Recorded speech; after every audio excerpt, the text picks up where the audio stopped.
Hello বিয়াস, আসসালামু আলাইকুম। সকলেই কেমন আছেন? আশা রাখি ভালো আছেন। তো আপনাদের মাঝে আজ শেয়ার করতে চলেছি কষানো ডাল। কিভাবে আমি কষিয়ে ডাল রান্না করি সেটাই আপনাদের সাথে শেয়ার করব।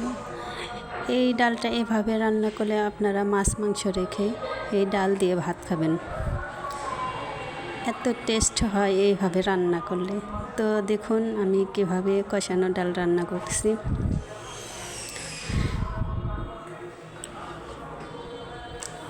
প্রথমে তেল গরম করে নিলাম, তার মধ্যে আস্ত একটি শুকনো মরিচ দিয়ে দিলাম, তারপরে পেঁয়াজ মরিচ আর গোটা জিরা দিয়ে দিলাম, দিয়ে ভালো করে ভেজে নিলাম। ভেজে নেওয়ার পরে পানি দিয়ে দিলাম।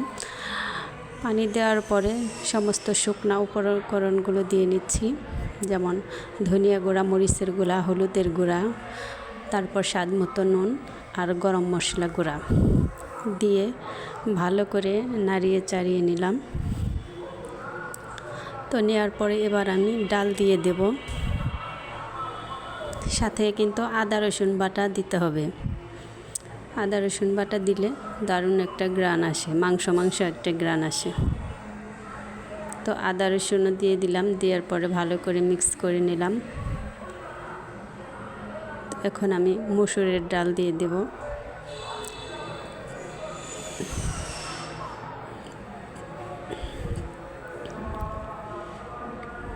মসুরের ডাল দিয়ে ভালো করে কষানোর জন্য ঢাকনা দিয়ে ঢেকে দিলাম, ভালো সিদ্ধ হবে।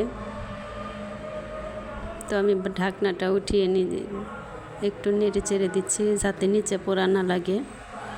তো পানিটা শুকিয়ে এসেছে। এখন আমি দিয়ে দিব ডাল রান্নার জন্য একটু বেশি করে পানি, যাতে ডালটাও সিদ্ধ হয় আর একটু পানি পানি থাকে। তো আমার ডালটা বলক উঠে এসেছে, হওয়ার পর্যায়ে